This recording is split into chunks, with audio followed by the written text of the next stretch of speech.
Salut à tous et bienvenue sur ma chaîne YouTube Teddy Viens on parle pour ma deuxième vidéo de podcast dans lequel j'ai pas un invité mais une invitée et qui va nous parler de son histoire d'amour. L'importance de prendre les bonnes décisions et puis aussi surtout de savoir s'écouter. Si la vidéo elle te plaît, tu peux mettre un petit like, t'abonner et puis aussi éventuellement me suivre sur ma page Instagram Teddy-Viens on parle. Je te laisse profiter du visionnage, pose-le sur le côté, mets tes oreillettes ou simplement regarde la vidéo et dis-moi en commentaire ce que t'en penses. À tout de suite.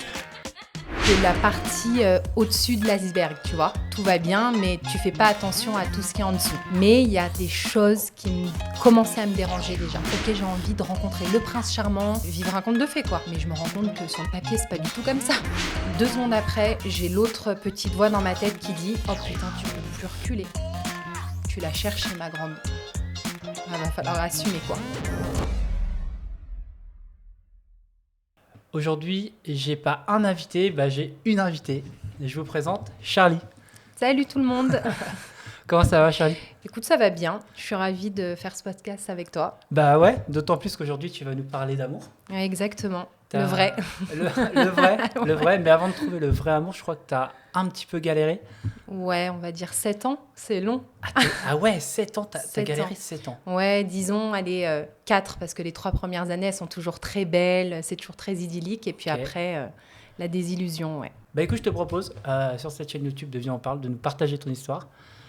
Pour commencer, j'ai envie que tu nous dises un peu, déjà, t'avais quel âge ? T'étais où ? Contextualise-nous un peu tout ça. Allez, c'est parti. Bah, c'était il y a... Ouh là là, j'avais quel âge ? J'avais exactement 18 ans. Ok. Donc ça fait un moment, parce que j'en ai 33. Et donc, je rencontre mon ex, du coup. Okay. J'étais sur Paris, en banlieue parisienne. J'étais étudiante en droit. Et je rencontre mon ex à ce moment-là par le biais, si tu veux, de ma mère. Okay. C'était son coiffeur. Okay. Elle se confiait à lui en tant que coiffeur. Et mais puis, attends, mais t'avais quel âge, toi ? Moi, j'avais 18. Et lui, il avait quel âge ? 10 ans de plus que moi. Ouais, Okay. Il avait 28 ans. J'ai toujours aimé les hommes mûrs, disons. Okay. Puis c'était vraiment un de mes tout premiers petits copains. Le premier amour. Ouais, le premier amour. Ouais, exactement. Et il a eu de l'audace et il a demandé mon numéro de téléphone à ma mère. Et puis, elle avait confiance, parce que c'était son coiffeur, elle le connaissait depuis longtemps. Et elle lui a donné mon numéro. Et voilà, c'est comme ça qu'il y a eu l'accroche, si tu veux, entre nous deux. Ok, mais attends, alors, je fais une petite pause là. Donc toi, tu as 18 ans, ouais. Il a 28 ans. Ouais. C'est ta mère qui donne ton numéro à cet homme. Ouais. Et ça choque personne. Ça choque personne. C'est ouf. Ouais, c'est vrai que c'est fou. Je pense que ça choque personne parce que ma mère, elle allait le voir. C'était sa petite bulle. En fait, ma mère, elle se faisait jolie pour aller voir mon papa à l'hôpital. Okay. Mon papa que j'ai perdu quand j'avais 14 ans. Okay. Et elle le connaissait depuis très longtemps. En fait, elle allait dans le même coiffeur. Il y avait un lien, il y avait une confiance. Enfin, c'était vraiment son coiffeur. Elle allait discuter avec lui. Enfin, c'était vraiment... Voilà, c'était son coiffeur. C'était habituel, si tu veux. Okay. Et donc, je pense que, il m'a vu un jour débarquer pour me faire coiffer. Et il s'est dit, on va la tenter. Et puis, sur un malentendu, ça passe. Écoute, c'est passé. Alors, je trouve ça très couillu de sa part. Très. Quand on refait le film. Oui, c'est vrai. C'est vrai que j'avais zappé un petit peu ce côté-là, mais ouais, c'est très couillu de sa part, ouais. Et donc du coup, il t'appelle ? Il m'appelle et on sort un premier soir dans Paris.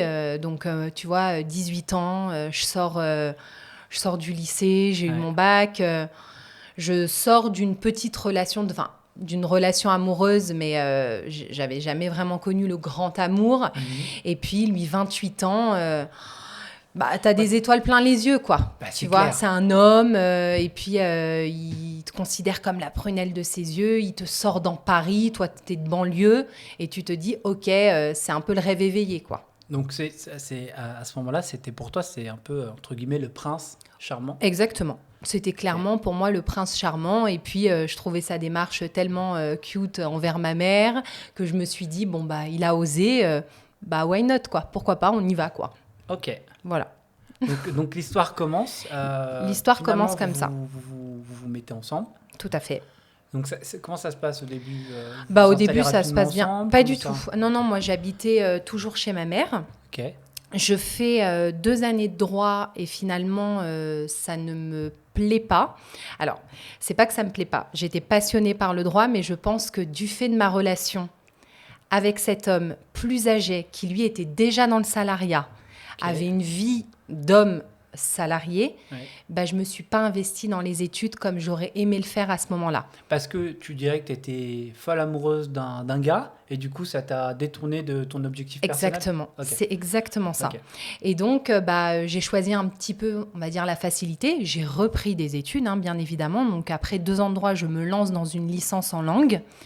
Et je pars faire ma 3e année de langue, ma 2e année de langue en Espagne. Ok. En Erasmus. Ok. Donc là, ça faisait combien de temps que tu étais avec Donc là, ça faisait déjà 3 ans et demi. Okay. Donc vous vivez 3 ans et demi finalement où ça marche. Ça fonctionne. Ça marche. Ça se passe bien. On crée notre réseau d'amis. Il me présente au sien, je lui présente au mien. Il rencontre ma famille, forcément, après 3 ans et demi de vie commune. Presque commune, parce qu'on n'habitait pas encore ensemble. Forcément, ça crée des liens.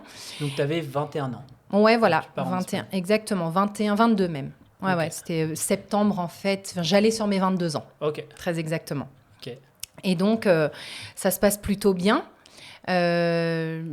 Si tu veux, c'est la partie au-dessus de l'iceberg, tu vois. C'est le bout qui dépasse de l'iceberg où tout va bien, mais tu fais pas attention à tout ce qui est en dessous. Okay. Tu te laisses porter pour le moment. La relation se passe bien, tout le monde l'aime bien. Mais il y a des choses qui commençaient à me déranger déjà. Okay. Voilà. Entre autres, sa famille. Comment je peux dire c'était... je sais pas, je me sentais pas à l'aise dans sa famille. Je trouvais sa maman qui me considérait pas du tout, qui avait toujours quelque chose à me dire, qui était très dure avec moi. Pour elle, faire des études, c'était bien, mais son fils était tout le temps fatigué, moi pas, sous prétexte que je faisais des études, alors que j'enchaînais les études, les petits boulots le week-end. Voilà, il commençait à y avoir quelque chose où je me sentais pas à ma place. Et du coup, ça, parce que c'est courant que le mec ou la femme soit pas à sa place dans la famille de l'autre. Tout à fait. Est-ce que tu en avais parlé avec lui ? Tu lui avais dit, écoute, chérie, je me sens pas à l'aise, t'en penses quoi ? Là, on m'a fait cette réflexion, comment il réagissait ? En fait, il faisait l'autruche. Okay. Prenait jamais ma défense. Je me prenais des scuds à table, c'était incroyable. Il y avait des différences entre, en plus, la chérie de son frère et moi. Donc, il y avait aussi des différences entre son frère et lui. Donc, il y avait des jeux de pouvoir dominant-dominé dans la famille. Tout à fait. Oh, l'horreur. Ah ouais, vraiment, c'était très difficile. Et puis, voilà, c'était malaisant même parfois. On n'avait pas du tout la même vision. C'était nous, dans notre famille, on est très chaleureux, le cœur sur la main, on compte pas. Enfin voilà. Et eux, c'était beaucoup dans la retenue. On montre pas ses émotions. On est un peu avare, que ce soit au niveau financier qu'au niveau donner son amour, émotion, exactement. Okay. Voilà. Donc déjà. Donc ça, au bout de 3 ans et demi, tu te rends compte que dans sa famille, il y a des choses qui clochent. Tu trouves qu'il n'arrive pas à se positionner par rapport à toi, qui est sa compagne au bout de 3 ans. Donc, il y a ça te gêne. Complètement. Okay. Ça commence à me gêner. Mais, si tu veux, je lui en parle, mais j'occulte. Je fais aussi l'autruche de mon côté, de ce sentiment qui me submerge. Mais je me dis, bon, allez, Charlie, mets de l'eau dans ton vin. C'est pas grave. Ça va aller. Premier facteur qui a fait que j'ai vu que mes sentiments avaient diminué, c'est quand je suis partie en Espagne. Ok, donc parce que tu as pris du recul, j'imagine. Exactement. Et puis, je suis plus avec lui H24, parce qu'il faut savoir que moi, j'habitais donc avec ma mère, mon frère, ma sœur, dans un tout petit appartement, et je faisais mes études sur Paris. Et donc, j'allais très souvent dormir chez lui, mais qui habitait encore chez ses parents. D'accord. À 28 ans. Et il y avait son frère dans une chambre, mon ex dans l'autre, les parents dans l'autre, et en fait tout le monde dormait chez tout le monde, quoi. Voilà. Donc c'est aussi difficile de faire sa place quand tu vas pas dormir vraiment chez ton mec, mais que tu vas dormir chez les parents de ton mec, tu vois. Ouais, c'est pas le même délire. C'est pas le même délire déjà. Et je le poussais, je lui disais, tu veux pas partir de chez tes parents? Je trouvais aussi que ça manquait d'ambition, tu vois, un autre facteur qui a fait que... Alors, je suis pas exigeante avec les gens que j'aime, mais par contre, j'ai besoin que la personne que j'ai en face de moi, elle ait des projets, de l'ambition. Tu vois, ça peut être n'importe quoi, ou des passions même. Et ça manquait de tout ça. Ça manquait de passion. Il n'était pas passionné par grand-chose. Il aimait plein de trucs, mais tu vois, ça manquait de... Oh, putain, je suis amoureux foot de voyage, ou j'adore le foot, ou je kiffe le tennis, ou tu vois, genre, je me passionne pour quelque chose. Et moi, je suis passionnée par tellement de choses qu'il y avait déjà un contraste là-dessus. Ou du moins, en fait, dans ce que tu me dis, j'ai l'impression que c'est plutôt au moins qu'il soit curieux de découvrir des choses, qu'il a envie. Je te dis pas d'être bon dans un domaine, d'être parfait dans ça ou dans ça, mais sois curieux, ouvre-toi à des choses nouvelles avec moi, quoi. Exactement. Ouais. Et là, c'était un peu son train-train, son confort. Je suis salariée en tant que coiffeur, c'est très bien, mais il me disait son envie de monter un salon de coiffure, mais il s'en donnait pas les moyens au début. Vas-y, fonce, si tu as envie d'essayer, on y va. Allez. Ouais. Et pareil, je vais partir de chez mes parents, mais attends. Mais vas-y, quoi. Tu as 28 ans, on y va. Quitte à dormir dans un boui-boui. Tu vois, c'est pas grave. Mais voilà, on se donne les moyens d'avancer, quoi. Et quand je pars en Espagne, je prends du recul. J'habite seule. Première fois pour moi. Je pars 6 mois. Je fais des super rencontres amicales. Je trouve une forme d'indépendance qui me plaît. Puis ça te révèle, j'imagine. Ça me révèle, je suis plus la même. Je dois me débrouiller, disons, par moi-même, même si j'étais indépendante en vivant chez ma mère. Mais là, tu t'assumes toute seule, quoi. Financièrement, la vie de tous les jours, quotidiennement, les courses, enfin, tout ça. Et il ne me manque pas tant que ça. Et là, je me dis... Alors ça, les frérots, quand une femme vous dit ça, ça sent pas bon. Voilà, et je culpabilise de ça. Parce que je me dis, en vrai, sur le papier, il n'a rien fait de mal. C'est juste que je prends mes reculs et je me dis, il me manque pas tant que ça. J'ai pas besoin qu'il soit à mes côtés. Je cherche pas à savoir ce qu'il fait absolument. J'avais plus ce truc-là, tu vois.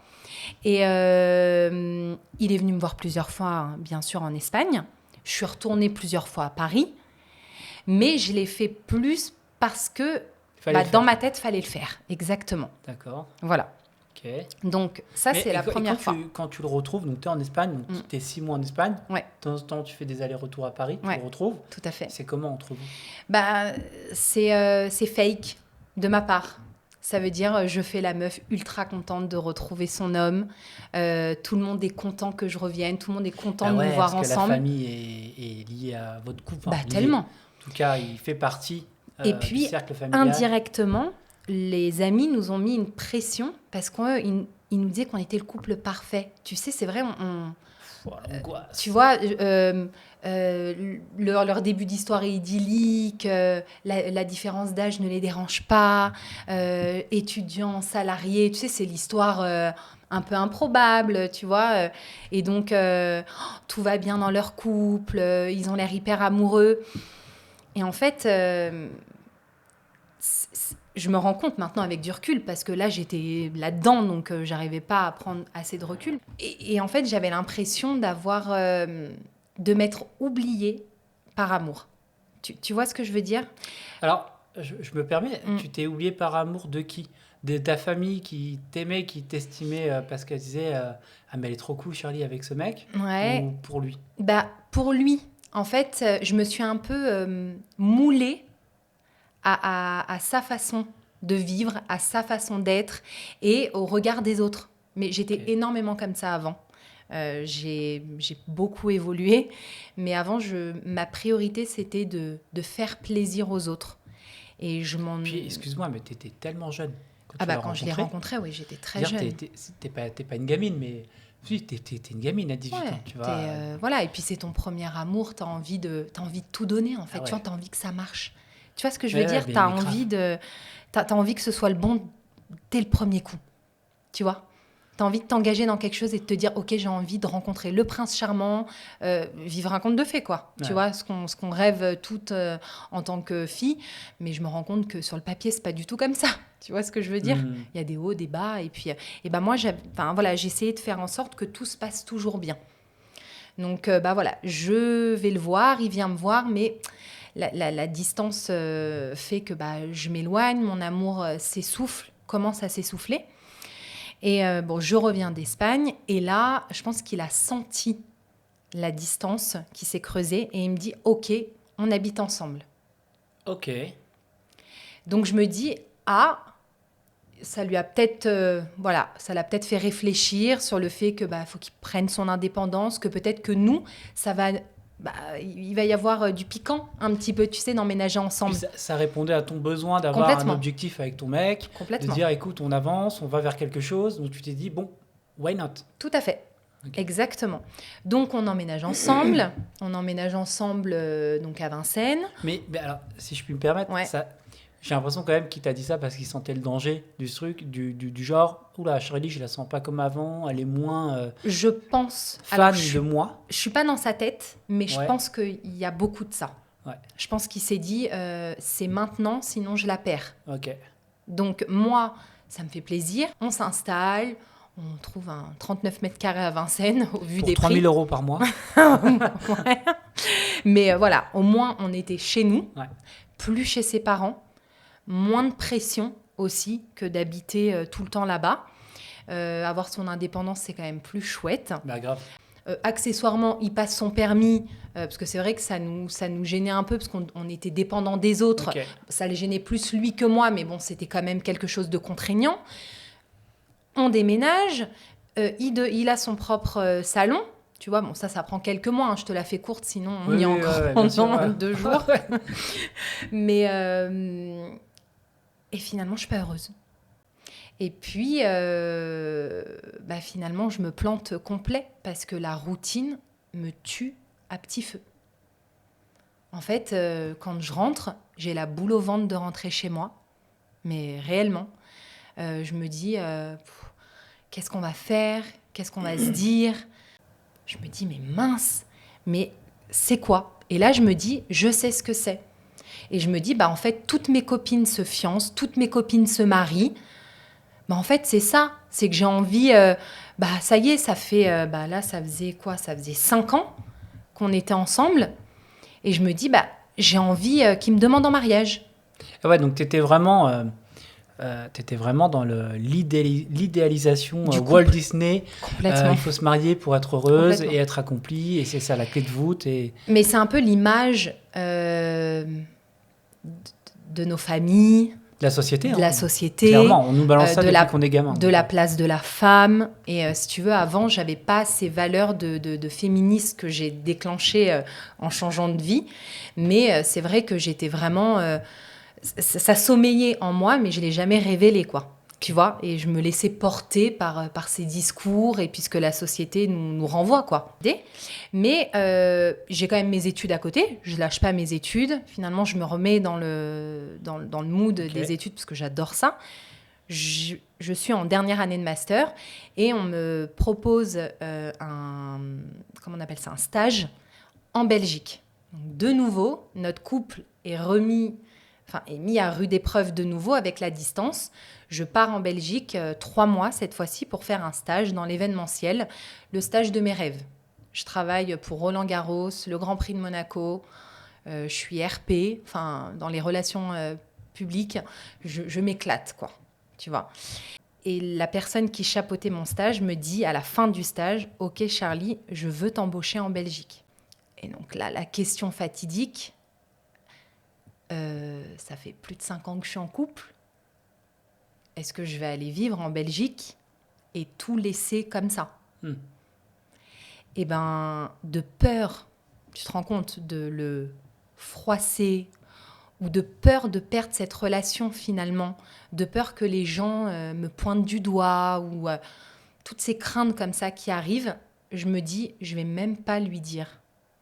Je lui dis en gros qu'on me propose un job, mais tout de suite derrière ma phrase c'est mais impossible que j'aille vivre en Belgique, ma vie elle est ici. Alors que t'en mourrais d'envie. J'en mourrais d'envie. Mais clairement, j'en mourais d'envie. C'était le job de mes rêves. C'était la vie de mes rêves. Pourquoi t'as pas... Alors aujourd'hui c'est différent, aujourd'hui t'es une femme, voilà. Mais pourquoi t'as pas partagé ça avec lui? Lui dire écoute, j'ai ça qui s'ouvre à moi, ça m'appelle, en même temps j'ai peur pour nous. Qu'est-ce qui fait que t'as pas fait ça? Je sais pas. Je te promets, je refais le film dans ma tête et je ne sais pas. Mais le pire, c'est que j'en ai parlé à personne. Ah ouais. Ni même à mes amis, à mes meilleures copines. Je n'ai été honnête avec personne. Tu sais, quand j'étais plus jeune, on m'a mis dans des cases. Tu vois, c'est inconscient de la part de ma famille. J'ai eu une enfance très heureuse. Bon, mis à part le décès de mon papa, j'ai eu de l'amour à en revendre de toute ma famille. Mais tu sais, c'est Charlie, elle doit faire des études. Charlie, elle sait chanter. Charlie, elle sait danser. Charlie, elle est parfaite. Charlie, elle s'exprime bien. Charlie, elle est vouée à faire des grandes études. Tu as une sorte de pression. Tu es la première de 11 petits-enfants, tu vois. Et tu as une sorte de pression où tu te dis, mais tu as peur tout le temps de décevoir l'autre. Toi, tu veux pas les décevoir.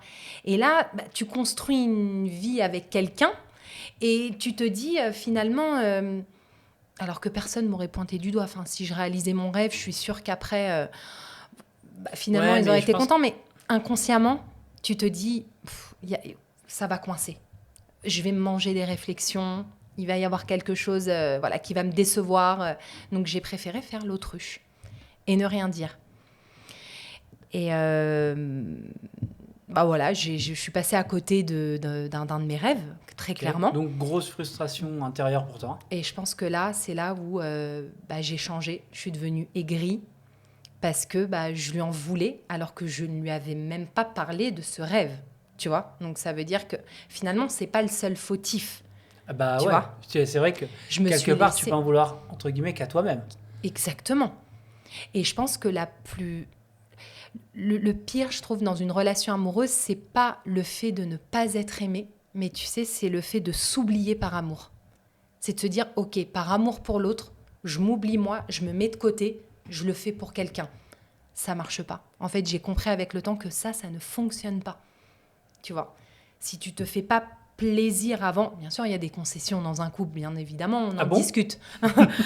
On est d'accord. Mais si tu t'oublies, mais tu passes à côté de quelque chose. Forcément, plus tard, ça revient sur le tapis. Forcément, tu en veux à l'autre alors que lui, il y est pour rien. Tu vois ce que je veux dire ? Ce que tu me dis là, ça me fait penser à un livre que j'ai lu.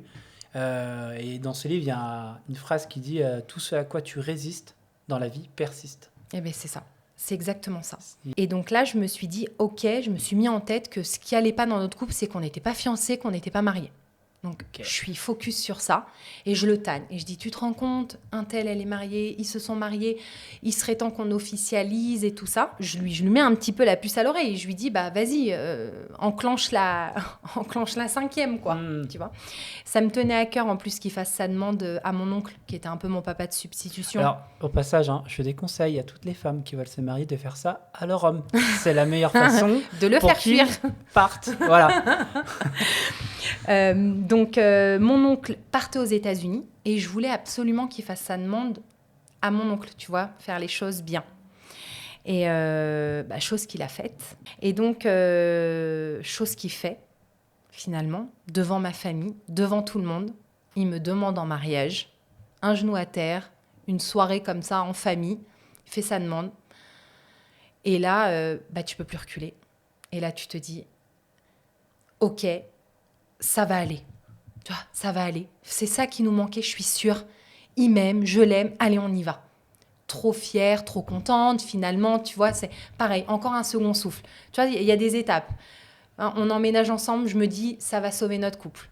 Il me demande en mariage, je me dis, ça va sauver notre couple. Mais lui, dans tout ça, parce que là, c'est toi, mais lui, tu percevais pas qu'il était pas là ? Alors, comment il était, lui, avec lui, il faut savoir que si toutes ces années, mon amour s'est éteint, c'est que c'était un homme qui était beaucoup métro, boulot, dodo. Okay. Il n'y avait pas d'aventure. Il n'y avait pas de fun. Vraiment, sa relation avec ses parents, elle m'a détruite. On va pas passer tout le podcast a parlé de ça, mais Tu ça a parles de été ton très image dur. de toi-même? Ouais, non, et puis ce rapport avec sa famille qui était malsaine, dont on a parlé au début. Mais il me manquait la folie, tu vois. Il me manquait le peps, Puis tu avais l'impression un peu de tirer le chariot tout le temps. dans le couple? Tout le temps. J'ai l'impression que ça te... Bah, en fait, c'était tout le temps moi l'épaule, quoi. Tu vois, dans le couple. Et puis, pareil, tu sais, lui, il était plus âgé, donc il avait tout vécu, entre guillemets. Moi, j'étais jeune et j'avais besoin de sortir, d'aller faire la fête. Surtout que je m'en suis privée de mes 14 ans à mes 18 ans parce que pas de papa, tu vois, t'es la grande dans la famille, tu dois montrer l'exemple pour tes frères et sœurs, tu dois rester avec ta maman, tu vois. Donc, et là, t'as envie. En fait, rien.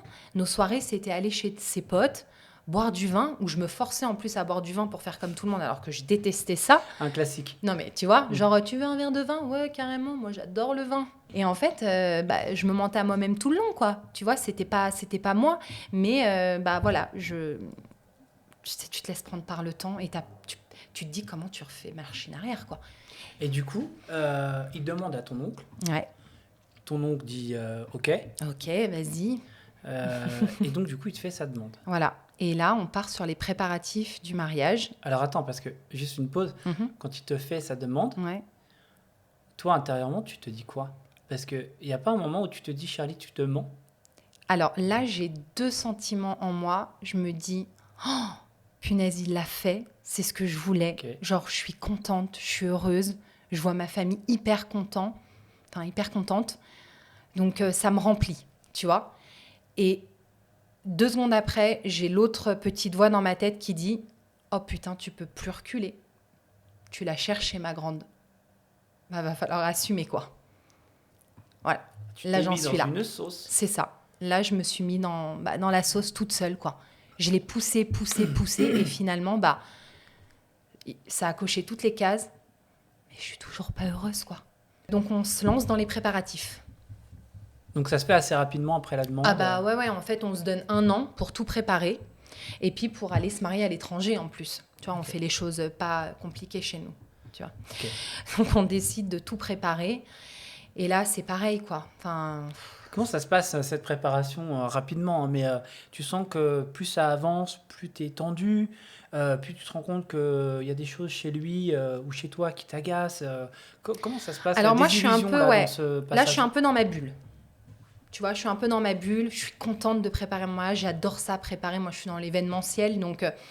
je commence à préparer, les faire part, on va faire comme ci, on va faire comme ça, le choix de la robe, tu vois, enfin, t'es galvanisé un petit peu par toutes ces belles émotions quand même. Tu te dis, tu prépares le plus grand jour de ta vie, j'occulte un peu le côté sombre, tu vois, et je me dis, allez, on y va, quoi, tu vois.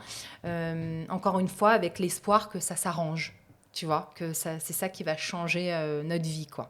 Moi, je voulais un truc simple, un truc cool. Finalement, pour l'image des autres, encore une fois, j'ai pas fait le mariage que je voulais. Enfin, j'ai pas préparé le mariage que je voulais. J'ai fait un mariage grande pompe dans une grande salle avec traiteur, orchestre, à l'étranger, qui n'était pas du tout moi. Parce que moi, dans mon idée, je voulais quelque chose de champêtre chic, limite les pieds dans l'herbe. Une après-midi, tu vois, enfin, les potes, la guitare, enfin, tu vois. Et là, je me retrouve embarquée dans on fait comme tout le monde, tu vois, dans ce que j'ai vu de mes cousins, de mes cousines, de mes copines. Allez, on fait pareil, tu vois, les gens attendent ça de nous, tu vois. T'es dans les préparatifs de mariage. À ce moment-là, tu l'aimes encore ou pas? Tu l'aimes ou t'aimes l'idée de J'aime l'idée de l'aimer. Mais je le sais pas. Tu le sais pas je parce le que sais pas. T'es dans la matrice. Je le sais pas. Pour moi, c'est de l'amour et c'est comme ça. Et c'est ton premier amour. T'as aucun comparatif. Aucun. Rien. Donc voilà. Et donc vient cette fameuse journée qui a fait que tout a basculé. C'est la cousine donc de mon ex qui me dit j'ai trouvé un coach sportif pour toi parce que je voulais un coach sportif pour rentrer. Mariage. Dans ma robe de mariée. Et elle me dit, c'est un ami de longue date, enfin, c'est pas vraiment son job, mais il a perdu 35 kilos. moi, je vais courir avec lui. Si tu veux, joins-toi à nous. Bah, why not? Y a pas de souci. Je fais la première séance et tout se passe très bien. Je suis ravie. Le mec est super cool, super gentil. On s'entend très bien. Tout se passe bien. Première séance, deuxième séance, troisième séance. Et puis, voilà, sur un mois, bah, je fais du sport avec ce gars-là. Mais bah, ça devient un pote, quoi. Tu vois, on s'échange les numéros. En plus, Alors, on les connaît, les coachs sportifs qui deviennent potes. On les connaît. Je vous vois venir entre l'histoire, tu sais, du coach sportif. Bah oui. Mais voilà, on s'échange nos numéros. Il me met sur des événements trop cool parce qu'il connaissait plein de gens. Okay. On discute. Et puis, ça devient vraiment mon exutoire. C'est-à-dire que j'ai aucune arrière-pensée. Il a aucune arrière-pensée, très sincèrement. Hein, aujourd'hui, je peux le dire. Mais ça devient mon exutoire. On échange des SMS, on se fend la poire. Au sport, on fait 30 minutes de sport, 30 minutes, on refait le monde. Et ça me fait un bien fou. Et je me dis, mais enfin, quelqu'un qui me comprend, qui est dans le même feeling que moi. Tu vois ? On se rend compte qu'on a plein de points communs. Tu vois, on a perdu nos papas tous les deux. Nos grands-parents, ils étaient voisins en Tunisie. Tu vois, donc c'est pas rien, tu vois. Bref, il a travaillé indirectement pour mon oncle. Et on se dit, incroyable l'histoire, tu vois. Ouais, quand le destin s'en mêle. Voilà, exactement. Et mon ex, là, commence à me dire, je suis plus trop d'accord que tu ailles faire du sport, il y a trop de messages et tout. Ce que je comprends. Ce que je comprends. Par contre, j'ai toujours été transparente. Je me suis jamais cachée pour lui écrire. Je lui disais toujours, là, je vais faire le sport. Ah bah regarde, il est trop cool. En plus, c'est un pote de ta cousine. Mais je pense que ça devait le renvoyer à lui, tu vois. Complètement. Dire, putain, mais moi, je suis pas fun, en fait. Bah, c'est ça. Et puis ma femme, elle revient. C'est elle a plus un la smile même. Jusque-là. C'est plus la même. Ouais, donc, forcément, il m'interdit de le voir définitivement. Ouais. Ça, c'est con. Donc, j'en parle à mon coach et qui me dit, écoute, on va tout de suite le détendre. Moi, je suis avec ma nana depuis 7 ans. Il y avait des hauts et des bas avec sa nana. Hein, on ne va pas rentrer dans son histoire, mais ça n'allait pas non plus, c'était pas le fun, quoi. Mais je vous invite à une soirée tous les deux. On discute, tu vois, on cool. Il n'y a pas d'arrière-pensée, tout va bien, quoi. Et finalement, mon ex me dit non, j'y vais pas, t'y vas pas. Et là, hyper énervée, je lui dis attends, tu vas pas m'interdire d'aller à une soirée trop cool, on fait jamais rien. Moi, j'y vais. Il me dit ok, je te donne la permission de minuit. Ok, d'accord. Et là, je lui dis ok. Tu sais, j'avais pas envie ça t'a pas choqué qu'il te dise ça ? En fait, sur le moment, je voulais juste. Tu voulais tellement sortir que. C'est ça. Je voulais tellement sortir, passer une soirée trop cool, que je me dis tu veux pas venir ? Écoute, moi j'y vais, quoi. Tu vois. Donc, je vais à la soirée. On passe, j'avais permission minuit. On passe la soirée jusqu'à 10h30. Puis finalement, on s'est un peu chié, tu vois. Okay. On rentre. Et puis, en rentrant, on se pose, pas très loin de chez moi. Donc, quand tu dis on, c'est toi et ton coach ? Moi et mon coach. On se pose pas très loin de chez moi. Et puis, on stationne avec la voiture, tu vois. Et puis, je lui dis, j'ai encore 1h30. Tu vois, j'avais pas envie de rentrer. Tu vois, ce sentiment où tu te dis, putain, je suis trop bien. Je voudrais que le temps s'arrête. Ah, mais tellement. Je voudrais pas qu'il me reste qu'1h30. Et là, dans la voiture, on refait le monde. Mais vraiment. Genre, tu sais, les questions un peu cons. Si t'avais de l'oseille, tu ferais quoi ? Ouais. Si les Simpsons existaient vraiment, qu'est-ce que tu ferais ? Non, mais ce genre de questions. Et si tu pouvais créer quelque chose, tu créerais bien. quoi ? J'adore ces questions. Et franchement, on se livre. Et là, je le regarde et je m'effondre. Et je lui dis, je suis pas heureuse. Et lui, il se dit, mais elle est chelou quand même, cette meuf, tu vois. Enfin, maintenant, il me dit ça. Il me dit, moi, dans ma tête, je me suis dit, elle est perdue, cette nana. Mais gentille, tu vois. Il me dit, mais qu'est-ce qu'il y a ? Il me dit, mais non, ça doit être les préparatifs, ça doit te stresser. Mais vraiment, dans la bienveillance, c'est pas du tout en mode, mais t'as raison, quitte-le. Tu vois, pas du tout. Vraiment à me dire, c'est normal, c'est le stress. Tu allais te marier dans combien de temps, là ? Là, j'allais me marier dans 2 mois. Ah ouais. Alors, tu vois, c'était là, quoi. Et donc, voilà, on parle, on se livre. Lui aussi me dit que ça va pas très bien de son côté. Donc, tu vois, on est dans ce même sentiment. Et puis, inconsciemment et avec du recul, je suis littéralement en train de tomber amoureuse de ce mec-là. Avec du recul, aujourd'hui, quand je te parle. Mais je le sais pas. C'est juste que tout se chamboule, tout est remis en question, tu vois.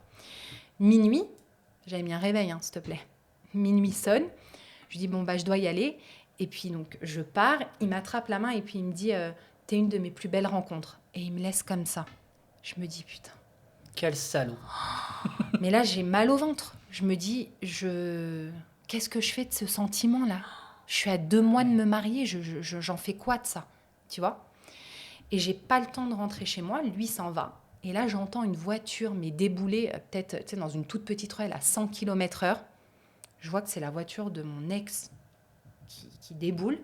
De ton mec actuel. De mon mec actuel de l'époque, quoi. Il sort de la voiture et il me colle une claque. Mais je m'en souviendrai. Et du bruit, et de la douleur, et de l'intensité de sa gifle, quoi. Et il me dit, t'es qu'une pute. Et là, il m'enchaîne. Et je lui dis, mais qu'est-ce que j'ai fait ? Il me dit, je t'ai mis un traceur GPS dans ton téléphone depuis 6 mois. Et là, j'ai vu que t'étais parti à 10h30 et pas à minuit. Qu'est-ce que tu fais en bas dans sa caisse depuis 1h30 ? Et là, je me dis, c'est un film. Ma vie a tourné en science-fiction, là. Tu vois, genre, c'est un film. Je lui dis, mais t'as mis un traceur GPS. Mais moi, j'avais retenu que ça. Je lui dis, mais t'es fou. Je lui dis, j'ai toujours été transparente avec toi. Oui, regarde la preuve. Je lui dis, mais la preuve de quoi ? Il me dit, mais qu'est-ce que tu faisais dans sa caisse ? Je suis sûre que t'as... Enfin, voilà, on va éviter les mots obscènes dans sa caisse avec lui. Je dis, mais pas du tout. On a discuté. Tu m'as donné la permission de minuit. Et là, il me fait monter de force dans la voiture et il fonce. Il dit, on va aller réveiller ta mère, ton frère. On va leur dire à quel point t'es qu'une bipe. Et il m'enchaîne. Et là, je me dis, c'est un cauchemar. On est au feu. On est près du bois de Vincennes. Je ne sais pas si vous situez. Il est minuit passé. Il fait nuit noire. Je sors de la voiture et je m'enfonce dans le bois de Vincennes. Je me sauve. J'ai 2% de batterie. Et je sais que j'ai un traceur GPS dans mon téléphone. J'envoie un message tout de suite à mon coach. Il venait de partir. Et je lui dis, je t'envoie ma localisation, viens me chercher, je suis obligée d'éteindre mon portable, c'est urgent. J'ai mon mec qui me cherche partout. J'ai mon coach qui arrive entre-temps. J'arrive, j'ai l'œil, mais comme ça. Il me dit, qu'est-ce qui s'est passé ? Je lui dis, écoute, il m'en a mis une. Mais quoi ? Et puis il commence à... Mais attends, je vais aller le voir. Et je lui dis, non. Je lui dis, attends. J'en ai trop eu pour aujourd'hui. Je veux aller dans un hôtel. Être en paix, quoi. Être en paix et réfléchir à tout ce qui vient de se passer là. Enfin, il y a un moment donné où c'est tourné au cauchemar, cette histoire. Et lui, il me dit, il est hors de question que je te laisse dans cet état comme ça. Viens chez moi, chez ma mère. Et il avait une petite maison, tu sais, les petites maisons de maître attenant à la maison de sa maman. Ouais. Et il me dit, moi, je dors chez ma mère, toi, tu dors dans la petite maison. Vraiment, c'est pas du gringue. Enfin, vraiment, il voulait me rassurer. Il me dit, mais je te laisse pas dans cet état toute seule, quoi. Je lui dis, ok. Enfin, tu vois, je suis perdue, je suis toute seule, je veux pas réveiller ma mère. Et à ce moment-là, tu te dis pas que ton mec de l'époque va te retrouver, tu te sens en danger. Mais tellement. Parce qu'il a quand même levé la main sur toi. Est-ce que ça t'a choqué ? Ça m'a complètement choquée. Mais j'ai été sonnée et j'avais peur parce qu'il me cherchait. Et puis, je trouvais une autre facette de lui. Il avait mis un traceur GPS sur mon téléphone. Enfin, qui fait ça, quoi ? Enfin, il y a un moment donné où, tu vois, c'est chaud quand même. Il aurait dû te parler, te dire... En fait, on aurait dû tous les deux se parler. Tous les deux. Depuis le début, mais ça veut dire à un moment donné, lui, c'est « Ok, qu'est-ce qui va pas ?» Tu vois, genre, je te sens, t'es fuyante, t'es distante. Voilà, le manque de communication a totalement fait basculer notre relation, quoi. Et donc, je me retrouve dans cette maison avec mon coach, en larmes, pas savoir quoi faire, et à parler toute la nuit.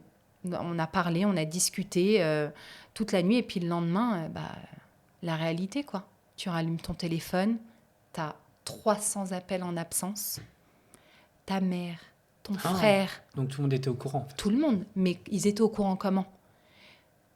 Mon mec, est parti voir mon frère, qui était très amie avec lui parce que mon frère, il a grandi finalement Ok.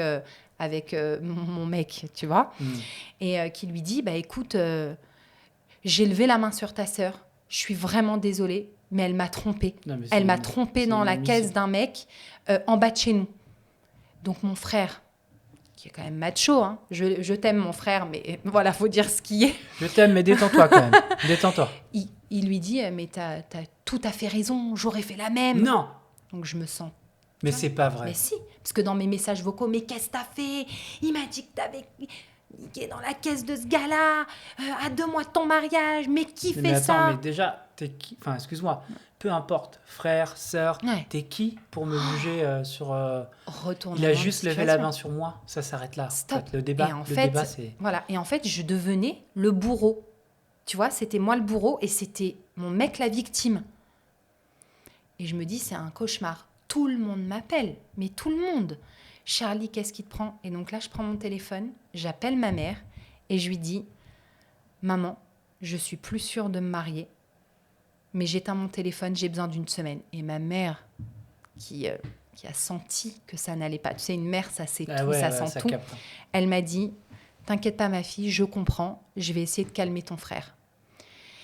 Et pendant 1 semaine, j'ai vécu dans cette petite maison Ok. de maître où j'avais 15 ans.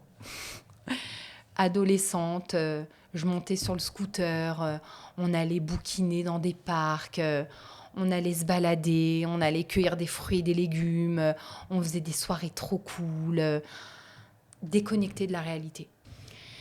Et donc, au bout du compte, après cette semaine où je vis loin de tout le monde, je suis tiraillée entre est-ce que je vais me marier, est-ce que je vais pas me marier. Ah bah, alors pour moi, il lève la main sur toi, c'est mort. Bah ouais, mais j'en étais encore là. Je vais ouais. décevoir tout le monde pense que je suis une connasse, quoi, tu vois. Et ce qui se passe, c'est que tu sais, j'avais une boîte à souvenirs où j'ai mis plein de souvenirs dans cette boîte. Et quand je suis triste, c'est mon truc, tu vois, je l'ouvre et je revois des photos et ça m'aide, si tu veux. Et là, je tombe sur une lettre que je n'ai jamais ouverte et il me faut peut-être 3 minutes pour me dire, mais d'où vient cette lettre? Je prends la lettre et là, je reconnais l'écriture de mon père. Et flashback 12 ans, enfin, avant, quoi. Et je me dis, ok, il me l'a donné à l'hôpital avant de mourir en me disant, tu l'ouvriras quand ce sera le bon moment. Et comme je savais que le bon moment pour lui, c'était une fois qu'il est décédé, tu vois, il savait qu'il allait mourir, je voulais tellement pas penser à cette réalité que je l'ai cachée. J'ai mis dans la boîte et je ne l'ai jamais ouverte. Tu te rends compte, 11 ans après, c'était 11 ans, je réouvre cette lettre. Et donc, j'ouvre la lettre, submergée par l'émotion, j'arrive pas à la lire. Et là, j'appelle mon coach et je lui dis, écoute, tu veux plus entendre parler de moi? Parce qu'il voulait plus entendre parler de moi parce que j'arrêtais pas de lui dire, on se parle plus. On se parle plus. Il m'a dit, elle est paumée. Ouais, il y a un moment donné, prends du temps pour toi. C'est ça, et fous-moi la paix. C'est normal, tu vois. Ouais. Voilà. Et donc, je lui dis, fais une dernière chose pour moi, après, t'entendras plus jamais parler de moi. Ça fait 11 ans que j'ai pas mis les pieds au cimetière. Rejoins-moi au cimetière et lis-moi la lettre que mon père m'a laissée. Mais t'imagines dans sa tête au mec ce qu'il a dû se dire, mais il m'attend au cimetière, costume, cravate. Il me lit la lettre et mon père, entre 1000 mots, me dit « Ne laisse jamais les gens décider à ta place et ne perds jamais ce sourire qui t'illumine. » Il était là et c'est grâce à ça que j'ai dit « Ok, je lâche prise. C'est pas cet homme-là avec qui je dois me marier. Je suis folle amoureuse finalement. » Là, tout s'est révélé. Tu sais, ça a été une révélation devant la tombe de mon père, quoi. Tu vois, genre... Et puis là... mon mari, qui est devenu mon mari actuel, du coup... Le coach, parle à mon père et lui dit « Punaise, elle est belle, elle est intelligente, mais qu'est-ce qu'elle est chiante, votre fille !» Tu vois. Et on a rigolé comme ça sur la tombe de mon père toute la journée. Ouais. Non, mais c'était juste incroyable. Et puis voilà, on a tout vendu. Du coup, attends, parce que du coup, tu prends conscience de ça, tu dis à ton mec de l'époque... Ah oui, ciao. Ah oui, alors attends. Juste rapidement, comment ça se... Mon coach me dit, moi je pars en Suisse, j'ai une proposition d'embauche. si tu veux, tu me suis. On vit un truc, pote, coloc, amour, on se laisse porter. Tu me suis? Je lui dis oui. C'est comme ça que ça se solde au cimetière, tu vois. Je lui dis ok, on y va. Il me dit ok, je t'attends. Dans 2 jours, je t'attends en bas de chez toi. Donc je retourne, je dormais chez ma grand-mère là parce que ça allait pas très bien du coup avec mon ex. Ouais. Et entre-temps, on est obligé de se revoir avec mon mec. On avait une soirée commune, on était obligé d'être là, on était témoins d'un mariage. Sympa. Donc hyper froid, hyper compliqué. Donc on retourne ensemble dans l'appartement. Lui pense qu'on peut arranger les choses. Il s'attend à ce que le lendemain, on discute. Et en fait, je le réveille au petit matin. Et je lui dis, je pars. Il me dit, tu vas chercher le pain? Je lui dis, non, je pars, je te laisse tout, je m'en vais. Et là, il se redresse, il me dit, mais quoi? Je lui dis, je m'en vais. Tu peux tout garder, je pars. Et je pars. Avec un jean, une culotte, une paire de chaussettes et ma brosse à dents. J'ai tout laissé. Et voilà, mon mari actuel avait acheté une bagnole à 700 balles sur le Bon Coin. Et on s'est barré en Suisse. Et depuis, du coup, vous êtes... Et depuis, 7 mois après, il me fait sa demande en mariage, en parachute, alors que j'étais enceinte, mais je ne le savais pas. Toi qui voulais de l'aventure. Ah là, j'ai été servie. Ah, c'est trop bien. C'est trop Et bien. donc, je tombe enceinte. On a notre fille et on se marie en 2017, en mai 2017. Et depuis, on a 2 enfants, Lola, Rose, Joshua. On habite Annecy et puis c'est l'aventure tous les jours. Pour le coup, c'est l'aventure tous les jours. Eh ben, sacrée histoire. Ouais. Franchement, c'est trop cool. Ouais. Sacrée histoire quand même, quand le destin s'en mêle. Le coup de la lettre là. Ah mais c'était dingue. il était là quoi. Il était là et je pense que j'aurais pas eu le courage si j'avais pas eu l'aval finalement de mon père, tu vois. Ouais. Du coup, avec du recul, si tu pouvais, toi, là, à travers ton histoire, transmettre quelque chose. Bien Tu t'es sûr. mis dans un truc, tu t'es dit, bon, écoute, ça doit être par là, la clé du bonheur. Je vais m'y enfoncer et puis je vais épouser, en fait, tous les codes sociaux. Qu'est-ce que tu pourrais transmettre aujourd'hui? C'est de pas s'oublier par amour. Voilà, c'est de s'écouter d'abord, et puis communiquer. Je pense que la communication, c'est la base. Mais c'est surtout de pas de s'oublier parce que finalement, on a envie de bien faire, on a envie de plaire à tout le monde, mais à s'en rendre malheureux, quoi. Et ma vie, ça a toujours été ça. C'est vouloir plaire d'abord aux autres et moi, me mettre de côté. Et finalement, ça marche pas comme ça. Je vois aujourd'hui, quand je prends des décisions qui me plaisent d'abord, je suis tellement plus épanouie, je transmets beaucoup plus d'amour, beaucoup plus de bienveillance envers les gens parce que je me suis satisfaite d'abord. C'est pas de l'égoïsme, c'est juste être bien avec soi-même. Du coup, si tu es bien avec toi-même, tu es bien avec les autres. Et puis t'es dans le vrai, quelles que soient tes réactions, tes prises de décision, t'es dans le vrai, t'es aligné avec toi-même. C'est un vrai exercice, ça. Je trouve que c'est vraiment difficile de se dire je vais me détacher un peu de ce que pensent les autres pour prendre une décision. Et se détacher de la société aussi. Parce que tu sais, dans la vie, on doit trouver quelqu'un, se marier, ensuite avoir les enfants. Et finalement, tu vois, moi, j'ai tout fait dans le désordre. Et ça fonctionne. Et ça fonctionne même très bien, tu vois. Trop cool, Shirley. Merci. Avec plaisir. Pour ton histoire. Si jamais les gens veulent te suivre, je crois que tu as un compte Instagram. Ouais, j'ai un compte Instagram qui s'appelle My Holy Cloud. Ok, de toute façon, je le mettrai en description de la vidéo. Puis je pense que je vais l'afficher là ou là ou là. Mais trop cool. Allez voir son compte, c'est très chouette. Si vous voulez lui écrire aussi, vous pouvez mettre des commentaires aussi en dessous de la vidéo. Si vous voulez, vous aussi, partager votre histoire ici sur ce petit plateau avec moi, c'est avec grand plaisir, que ce soit l'amour, le travail, une aventure, une anecdote assez folle. Viens, n'hésite pas à m'écrire par mail ou sur mon compte Instagram, Teddy, viens, on parle. Et Shirley, je te remercie beaucoup. Merci à toi, c'était trop chouette. Ciao.